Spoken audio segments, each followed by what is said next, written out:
લોકમત ન્યૂઝમાં આપનું સ્વાગત છે। ડભોઈ તાલુકાના મોટા હબીપુરા ગામે નવીન આયુષ આયુર્વેદિક હોસ્પિટલ અને આધુનિક પ્રાથમિક શાળાનું લોકાર્પણ। ડભોઈ તાલુકાના મોટા હબીપુરા ગામે નવીન નિર્મિત આયુષ આયુર્વેદિક હોસ્પિટલ તથા 11 ઓરડાવાળી આધુનિક પ્રાથમિક શાળાનું લોકાર્પણ ધારાસભ્ય શ્રી શૈલેષભાઈ મહેતાના વરદ હસ્તે કરવામાં આવ્યું। આ પ્રસંગે ધારાસભ્ય દ્વારા રિબન કાપી તથા તકતીનું અનાવરણ કરીને બંને સંસ્થાઓને લોકસેવામાં ખુલ્લી મૂકવામાં આવી। ₹16 લાખના ખર્ચે નિર્મિત આયુષ આયુર્વેદિક હોસ્પિટલ શરૂ થવાથી આ વિસ્તારના લોકોને આયુર્વેદિક દવાઓ તથા સારવારની ઉત્તમ સુવિધા ઉપલબ્ધ બનશે। સાથે જ ₹61 કરોડના ખર્ચે તૈયાર થયેલી 11 ઓરડાવાળી નવીન પ્રાથમિક શાળાથી ગ્રામ્ય વિસ્તારમાં શિક્ષણ સુવિધાઓને નોંધપાત્ર વેગ મળશે। ધારાસભ્ય શ્રી શૈલેષભાઈ મહેતાએ આ વિકાસ કાર્યો બદલ વિસ્તારના લોકોને શુભેચ્છાઓ પાઠવી હતી।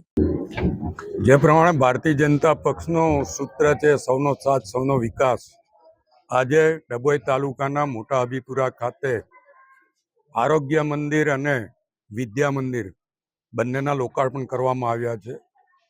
વિદ્યા મંદિર એટલે કે શાળાના મકાનનું આજે લોકાર્પણ છે ને 1,70 લાખના ખર્ચે 10 રૂમો સાથેનું અદ્યતન બિલ્ડિંગ અહીંયા વિદ્યાર્થીઓ માટે બનાવવામાં આવ્યું છે। સાથે જ આયુર્વેદિક દવાખાનું લગભગ 16 લાખના ખર્ચે આયુર્વેદિક દવાખાનું, જેને આરોગ્ય મંદિર કહી શકાય એ રીતનું એક સુંદર દવાખાનું બનાવવામાં આવ્યું છે।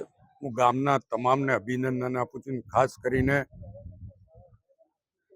દીપ્તિબેન પટેલ, બાંધકામ સમિતિના ચેરમેન, જેમનું આ ગામ છે, એમણે ગામની સુંદર સેવા કરી છે આરોગ્ય મંદિર અને વિદ્યા મંદિર બાંધીને, એટલે એમને ખાસ અભિનંદન આપવા પડે। અને લોકો આનો સદુપયોગ કરે, વધુમાં વધુ વિદ્યાર્થીઓ આ શાળામાં ભણવા આવે એના માટેના પ્રયત્નો પણ લોકો કરે એવી અપેક્ષા રાખીશ।